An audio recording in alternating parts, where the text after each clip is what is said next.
Minggu depan Parlimen akan bersidang untuk 4 hari lagi. Ada 2 undang-undang yang akan mendapat liputan semua media, radio, TV dan swasta.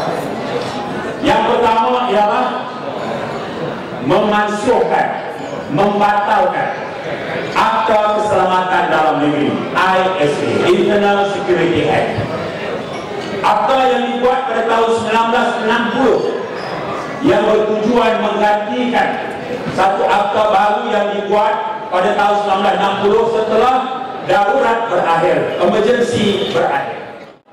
Pada masa itu, Kerajaan UMNO dan Perikatan mengatakan akta ISA ini digunakan untuk mengawal pengaruh komunis di negara kita. Selepas komunis meletak senjata dalam perjanjian Hanoi, akta ini terus ada dan berjalan di negara kita. Bukan komunis lagi yang ditangkap, tetapi yang ditangkap ialah pemimpin-pemimpin parti pembangkang. Oleh itu, rakyat Malaysia yang cintakan keadilan mendesak kerajaan UMNO dan Barisan Nasional supaya akta ini dibatalkan. Minggu depan, Isnin, Selasa dan Rabu, kita akan membahaskan apabila Perdana Menteri membatalkan ISA. Sudah tentu RTM, TV3, Straits Times, Star akan memberikan liputan besar-besaran menonjolkan English Perdana Menteri sebagai seorang pemimpin yang membawa reform dalam kerajaan, berani membatalkan ISA. Hakikatnya ialah Datuk Najib terpaksa membatalkan ISA hasil daripada desakan rakyat yang sudah tidak boleh menerima kezaliman daripada akta ISA. Tuan-tuan dan puan-puan, kenapa kita menentang ISA? Pertama, polis boleh tangkap kita tanpa perlu waran dan tanpa perlu bagi kita sebab. Setelah tangkap, dia boleh lokapkan kita 60 hari dan kita tak dibenarkan berhubung dengan keluarga dan peguam kita. Selepas 60 hari, Menteri Dalam Negeri diberi kuasa tunggal untuk hantar kita 2 tahun ke kem tahanan Kemuting. Selepas 2 tahun, dia boleh sambung lagi 2 tahun.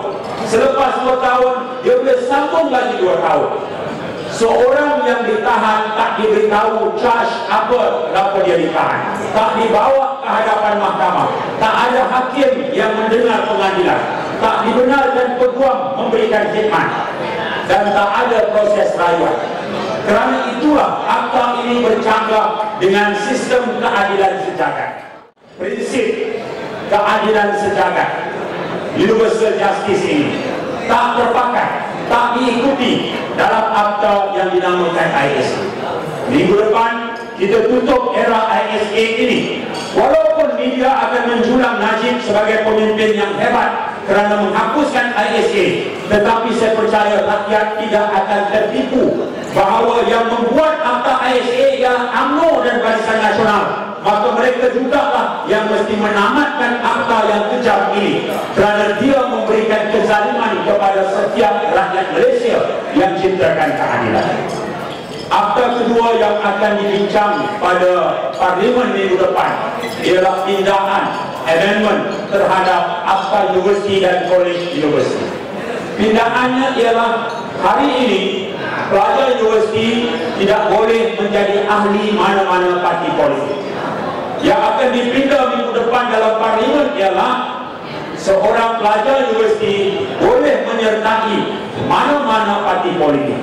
Yang sekarang ini, kalau seorang itu belajar di Universiti Teknologi Malaysia, di Skudai misalnya, dia tak boleh menjadi ahli Parti Keadilan, dia tak boleh menjadi ahli Parti PAS, tapi dia boleh menjadi ahli Kelab UMNO.